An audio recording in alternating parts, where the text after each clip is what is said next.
నమస్తే. Welcome to our channel. ప్రస్తుతం మనతో ప్రముఖ ఆధ్యాత్మికవేత్త, వాస్తు జ్యోతిష్య పండితులు జేఎస్ శాస్త్రి గారు ఉన్నారు. వారితో మాట్లాడదాం. నమస్తే గురుగారు. నమస్కారం. మార్చి 29 విశ్వావసు నామ సంవత్సరం ఉగాదితో పాటు షష్టగ్రహ కూటమి కూడా వస్తుంది కదా అండి. అయితే షష్టగ్రహ కూటమి అనంగానే చాలా మంది భయపడిపోతున్నారు. ఏవో జరుగుతాయి అని ఆల్రెడీ స్టార్ట్ అయిపోయాయి. కొన్ని నార్మల్ గా సమాజంలో జరుగుతూనే ఉంటాయి. సో వాటిని షష్టగ్రహ కూటమి వల్ల ఇప్పటి నుంచే స్టార్ట్ అయిందని కూడా కొంతమంది చెప్తూ ఉన్నారు. అసలు నిజంగానే షష్టగ్రహ కూటమి అంత చెడు ప్రభావం చూపిస్తుందా? ఒకటి. అలాగే ఏ రాశుల మీద ఎటువంటి ప్రభావం చూపిస్తుంది? అలాగే వాళ్ళు పాటించాల్సిన పరిహారాలు ఏంటి అనేది ఒకసారి శ్రీ గురుభ్యో నమః. శ్రీ మహాగణాధిపతే నమః. శ్రీ మహాసరస్వత్యై నమః. హరి ఓం శ్రీమాత్రే నమః. నాకు ఈ రాబోయే మార్చి 29వ తారీఖు షష్టగ్రహ కూటమి అనేది అయితే ఇక్కడ షష్టగ్రహ కూటమి కన్నా పంచగ్రహ కూటమి అనడం కొంతవరకు మంచిది. ఎందుకంటే ఒక గ్రహం 1.5 రోజే ఉంటుంది అక్కడ. అది చంద్రుడు 1.5 రోజు 2 రోజులకు మించి ఉండరు. కాబట్టి ఆ 2 రోజుల యొక్క పరిణామాన్ని తీసుకున్నట్లయితే 2 రోజులు కూడా ఏమన్నా జరగచ్చు అని ఒక భావన అనేది ఉంటుంది అందరికి. ఆ 2 రోజులు కూడా ఏమైనా జరగచ్చు, క్షణం భంగురం అని అంటాం. అంటే ఏమన్నా అంటే చెడు ప్రభావాలు అని అంటున్నారా, లేకపోతే మంచి చెడు ఏదైనా జరగచ్చు.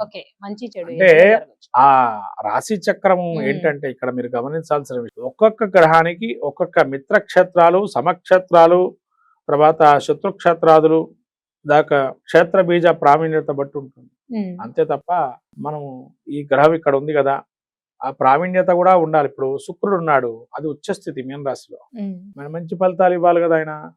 అందరికి మంచి ఫలితాలు ఇస్తారంటే కొందరికి ఆయన ఉచ్చలో ఉన్నా కూడా చెడు ఫలితాలు ఇవ్వడానికి అవకాశం. ఎందుకంటే మనం గోచారీత్యా తీసుకున్నప్పుడు కొన్ని గ్రహాలు కొన్ని స్థానాలు మంచి, కొన్ని స్థానాలు చెడు స్థానాలు అని చెప్పబడుతుంది. మాస ఫలితాలు, వర ఫలితాలు, మనం పక్ష ఫలితాలు చూసినాం. కాబట్టి ఇక్కడ మనం గమనించాల్సిన విషయం ఏంటంటే బుధుడు అదే స్థానంలో నీచ. మరి ఒక రాశిలో ఉచ్చాయి, అదే రాశిలో ఉచ్చాయి, ఇంకో రాశికి నీచ కూడా పడుతుంది గ్రహానికి. కొన్ని గ్రహాలకి ఈ రాశి బుధుడికి నీచ అయితేనప్పుడు ఉచ్చస్థితి కన్య అంటే అక్కడ శుక్రుడికి నీచ. మళ్ళీ అంటే ఇక్కడ గమనించాల్సిన విషయం ఏంటంటే ఒకరికి ఉచ్చ ఒకరి నీచ అయితే నా రాజభంగ యోగం అని కొంత భంగపడి యోగాన్ని ఇస్తుంది అని. అక్కడ మళ్ళీ వేరే గ్రహాలు కూడా ఉన్నాయి మనకి. రాహు, రవి, చంద్రుడు, ఈ మళ్ళీ శని, వీళ్ళందరూ కలుస్తారు. శని అయితే పూర్ణంగా దాదాపు చాలా రోజులు ఉంటారు. ఎందుకంటే ఒక రాశి చక్రాల్లో ఆయన దాదాపు 2.5 సంవత్సరాలు ఇది చేస్తుంటారు కాబట్టి. మళ్ళీ చంద్రుడికి 2.5 రోజులు, మళ్ళీ మీరు రాహు 1.5 సంవత్సరము, తర్వాత శుక్రబుధులు 54, 55 రోజులు, 45 రోజుల మధ్యలో తిరుగుతూ ఉంటారు రవికి అటు ఇటుగా. కాబట్టి ఇక్కడ షష్టగ్రహ కూటమి వల్ల కొన్ని విపరీత పరిణామాలు అనేవి జరగటానికి అవకాశం కూడా ఉన్నాయి. కొన్ని మనకు అనుకూలమయ్యే అవకాశాలు కూడా కొన్ని ఉన్నాయి. అంటే ఇక్కడ మనకి ఎక్కడ అవకాశం తప్పుతుంది అనే దానికి చూస్తే భారతదేశానికి మనము చెప్పుకోవాల్సిన విషయం ఏంటంటే మకర రాశి మన భారతదేశం అని చెప్పబడింది జ్యోతిష్ శాస్త్రంలో.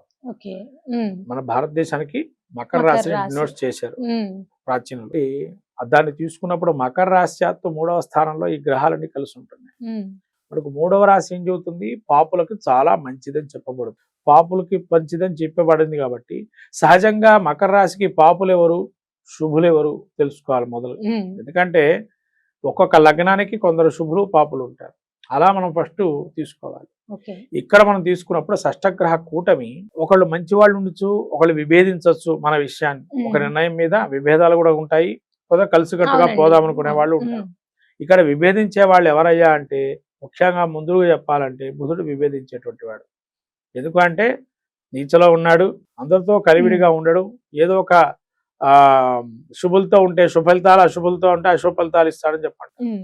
ఇక్కడ శుభ ఫలితాలు ఇవ్వాలా అంటే ఇవ్వలేని పరిస్థితిలో ఉంటాడు. అందులో మకర రాశికి షష్టభాగ్యాధిపతి న్యాచురల్ గా చెప్పాలంటే, న్యాచురల్ భావానికి అంటే కొంత అవయోగ యోగాలు 2 బుధుడు ఇస్తున్నాడు. ఇక్కడ అవయోగం ఇస్తున్నాడు, యోగాన్ని ఇస్తున్నాడు, 2 రకాలు ఫలితాలు ఇస్తున్నాడు మకర రాశికి. అంటే మన భారతదేశానికి ఒక శుభయోగం, ఒక అవయోగం 2 సమానంగా ఉన్నాయి అని అర్థం. తర్వాత శుక్రుడు ఉన్నాడు ఇక్కడ. మకర రాశికి రాజయోగ కారకుడు శుక్రుడే. కాబట్టి శుక్రుడు యోగప్రదుడుగా ఉచ్చలో ఉన్నాడు. అంటే సహకరించే శక్తి ఎక్కువగా ఉంటుంది.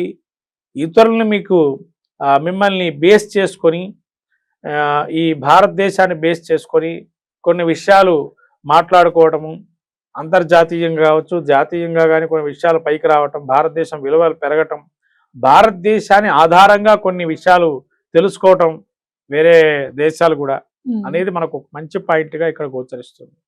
అంటే శుక్రుడు అంటే సాంకేతిక జ్ఞానం లేదా పెరుగుతున్న సాఫ్ట్వేర్ రంగం కావచ్చు, మన మీద ఆధారం అయ్యే అవకాశం ఎక్కువగా ఉంది శుక్రుడు దానికి సంబంధించినటువంటి వాడు. తర్వాత స్త్రీలకు అత్యధిక ప్రాధాన్యత వచ్చే అవకాశం ఉంటుంది. కొత్త చట్టాలు వస్తాయి వాళ్ళ కోసం కూడా. ఎందుకంటే ఇక్కడ శని కూడా కలిసి ఉంటున్నాడు. అక్కడ న్యాయ వ్యవస్థలో చాలా వరకు మార్పులు వచ్చే అవకాశం ఉంటుంది. అంటే ఇప్పటివరకు ఉన్న చట్టాలు ఆల్రెడీ మనం బిఎన్ఎస్ ఏదైతే మార్పు ఇండియన్ పీనల్ కోడ్ తీసేసి బిఎన్ఎస్ గా మార్చారు లోగడ సంవత్సరంలోనే, దానిలో కూడా మళ్ళీ మార్పులు చేర్పులు వచ్చే అవకాశం ఉంటుంది. అమెండ్మెంట్స్ కొన్ని జరిగే అవకాశం న్యాయశాస్త్రంలో కూడా. ఎందుకంటే పెరుగుతున్నటువంటి పరిణామక్రియ సంఘటనల ద్వారా కొన్ని అమెండ్మెంట్ చేయాల్సిన పరిస్థితి వచ్చే అవకాశాలు ఉన్నాయి.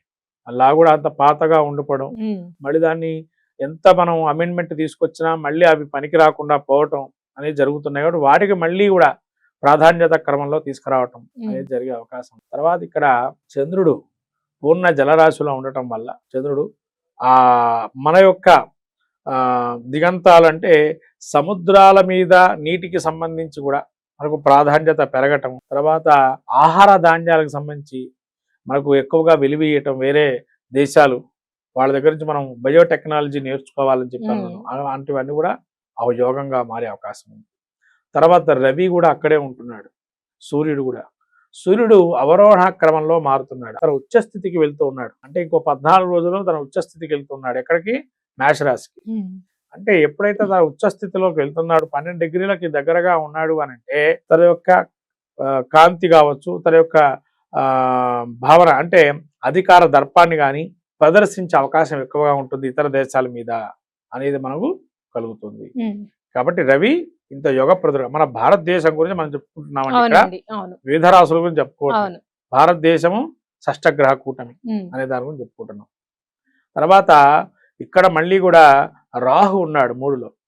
విదేశీ వ్యవహారాలు ఇప్పటి వరకు ఎవరైతే మనల్ని రకరకాల ఇబ్బందులు పెడుతున్నారో రాబోయే కాలంలో మనం వాళ్ళని ఇబ్బంది పెట్టే అవకాశం ఎక్కువగా కనబడుతుంది. ఎందుకంటే వాళ్ళు ఇప్పుడు చలాయించవచ్చు మన మీద ఆధిపత్యాన్ని. మనకు సమయం వస్తుంది అని మనం అనుకుంటాం కదా, మనం కూడా ఆ సమయంలో చలాయిస్తాం. అది ఇప్పటి నుంచే ప్రారంభమవుతుంది. మెల్లిమెల్లిగా ఒక బీజం పడుతుంది ఇక్కడి నుంచి. ఇంకా మనం ఏం చేయాలి, ఇతర దేశస్తులు మన దగ్గరకు వస్తే మనం ఏం చేయాలనే విషయం కూడా. కాబట్టి ఇదొక షష్టగ్రహ కూటమి. భారతదేశానికి ఒక పెను మార్పులు వచ్చే అవకాశం ఉంటుంది. కాబట్టి భారతదేశానికి అత్యధిక ప్రాధాన్యమైనటువంటి షష్టగ్రహ కూటమి అని చెప్పబడింది. కాబట్టి ఈ షష్టగ్రహ కూటమి భారతదేశానికి చాలా వరకు మంచి అయ్యే అవకాశం ఉంటుంది. ముఖ్యంగా చెప్పాలంటే 80% మంచి, 20% చెడు వచ్చే అవకాశం ఉంటుంది. అంటే 100%లో 80% శుభపరిణామాలు, 20% మాత్రం అశుభ ఫలితాలు వస్తాయి భారతదేశానికని చెప్పబడింది ఈ షష్టగ్రహ కూటమి వల్ల. అయితే నేను రాశుల గురించి కూడా అడిగాను గురువు గారు, ఏ రాశికి అంటే బాలేని రాశికి రెమెడీస్? ఇప్పుడు ఇక్కడ మనకు మీనరాశిలో సంచారం చేస్తున్నారు కాబట్టి మీన రాశ్యాత్తు మేషం నుంచి మొదలు పెట్టుకుంటే మనము మేషానికి 12వ రాశిలో ఉండడం వల్ల అత్యధికమైనటువంటి ఇబ్బందులు కలిగే అవకాశం ఎక్కువగా ఉంటుంది ఈ షష్టగ్రహ కూటమి అనేది. వృషభ రాశి వారికి అత్యధిక ప్రాధాన్యంతో ధనలాభాలు, వ్యవహార లాభాలు, అనేక రకాల లాభాలు వృషభ రాశికి వస్తాయి. మళ్ళీ మిథున రాశికి ఒత్తిడితో కూడుకున్నటువంటి సమస్యలు ఎదుర్కొనే అవకాశం ఎక్కువగా ఉంటుంది. కర్కాటకానికి ఆధిపత్యం చలాయించడం ఎక్కువగా ఉంటుంది. సింహరాశి వారికి కొంత అనారోగ్యాలు వచ్చే అవకాశం. తర్వాత ఈ కన్యా రాశి వారికి ఎదుటి మనిషితో మాట్లాడేటప్పుడు కానీ తను ఏదన్నా వ్యాపారంలో కానీ చాలా జాగ్రత్తగా ఉండడం అనేది మంచిది. ఎందుకంటే దాన్ని ఫోకస్ చేసి తన కారణాలు చేసి అనేక ఆరోపణలు చేయటం కానీ, మంచి ఫలితాలు వస్తే మంచిగా అనుకుంటారు, చెడుగా ఉంటే చెడుగా అనుకుంటారు. అంటే మిశ్రమ ఫలితాలు ఉంటాయి కన్యా రాశి. మళ్ళీ తులారాశి వారికి అత్యధిక ప్రాధాన్యంగా చాలా మంచి విషయాలు వస్తాయి. ఎందుకంటే వాళ్ళకి 6లో ఉంటున్నాయి కాబట్టి అన్ని గ్రహాలు పాపులు శుభులు అందరూ కలిసి ఉన్నారు కాబట్టి మంచి ఫలితాలు, శుభ ఫలితాలు ఉంటాయి తులారాశికి. మళ్ళీ వృశ్చిక రాశి వారికి కొంత ఇప్పటివరకు సంపాదించుకున్న పేరు ప్రతిష్టలో కొంత మరకబారే అవకాశం ఉంటుంది. ధనస్సు రాశి వారికి కొంతవరకు శుభ అశుభ యోగాలు అనేవి 2 విధాలుగా ఉన్నాయి. మళ్ళీ మకర రాశి వారికి యోగప్రదంగా ఉంటుంది. మళ్ళీ కుంభరాశి వారికి యోగ అవయోగాలు 2గా విధాలుగా ఉంటాయి. అంటే మొత్తం మీద కొన్ని రాశులకి మిశ్రమ ఫలితాలు, కొన్ని రాశులకి పూర్ణ ఫలితాలు, కొన్ని రాశులకు చెడు ఫలితాలని పూర్తిగా మనం ఇక్కడ ఉమ్. చెప్పబడింది. ఉమ్. చెప్పిన వాటిలలో ఈ గ్రహ సంచారం జరుగుతున్న 15 రోజులు కూడా ముఖ్యంగా ఏ రాసులకైతే బాగాలేదని చెప్పుకున్నామో ఉమ్. ఆ రాసుల